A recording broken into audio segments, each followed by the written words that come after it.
Hola, Elia, bona vesprada. És divendres i toca parlar de dret. Avui parlarem en valencià. Molta gent sóc conscient que desconeix que parle valencià, però bueno, és la meva llengua materna. Sí que és cert que este programa sempre l'ha fet en castellà perquè transcendeix les fronteres de la Comunitat Valenciana i considere que la llengua ha de ser un pont per a unir-nos i no un pont per a separar-nos. Però bueno, avui m'apetia molt parlar en valencià i va ser el dia 9 d'octubre. Volia parlar-vos precisament de qüestions jurídiques que ens afecten en la Comunitat Valenciana per la nostra idiosincràsia i la nostra particularitat. Explicar-vos que ahir el que celebràvem, sí que és cert que fraudes merescudes en molts pobles degut a als riscs d'inundació, a l'alerta roja, justificada totalment, precisament per el que va passar l'any passat, però sí que és cert que els valencians no vam poder gaudir de la nostra festa, d'això que ens reivindica, que ens fa diferents i ens dona un paper dins de l'estat espanyol com a territori en el que hi ha una riquesa cultural, hi ha un idioma distint i particular, i precisament volia parlar-vos d'aquestes conseqüències o d'aquestes consideracions jurídiques que tenim així i no tenen en altres territoris.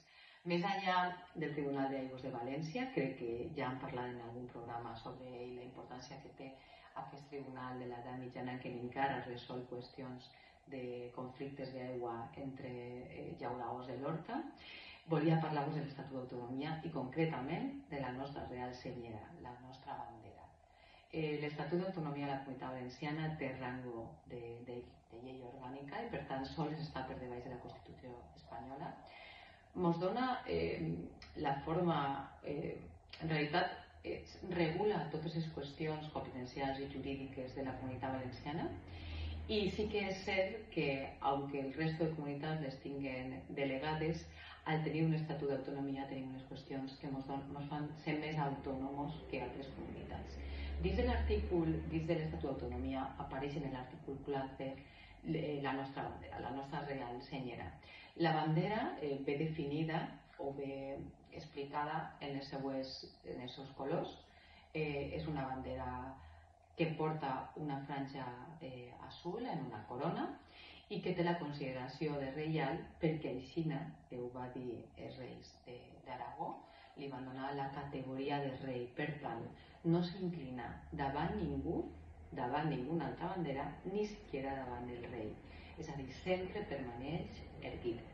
Per això, quan la baixen del balcó de l'Ajuntament de València, baixa totalment erguida i no s'inclina, com vos dic, davant ninguna altra bandera ni davant ni siquiera del rei. Això està contemplat, com us dic, en l'article 4 i altres articles de l'Estatut d'Autonomia, en la llei de signes de la Comunitat Valenciana i de tradicions de la Comunitat Valenciana i també està regulat en el protocol.